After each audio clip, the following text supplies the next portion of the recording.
নোমানের coffee খাওয়া চলছে পুরো রিল্যাক্স মোডে। সে ঘুম ঘুম ভাবছিল, তার ঘুমের তন্দ্রা কাটানোর জন্য সে গান ঘুমিয়ে দেখতেছে।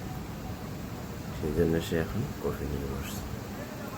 কিন্তু নোমান হলে স্পেশাল ভিডিও কন্টেনার, কন্টেইনার, তাই না? নোমানের দিনকাল ভালোই যেতেছে। সেই ভারতে আসে অনেক মজা করছে।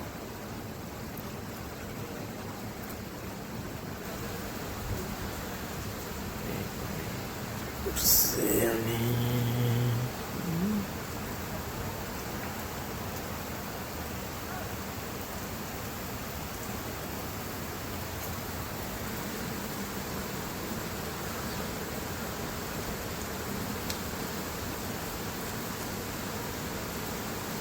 এই নোমান হাসো না কেন?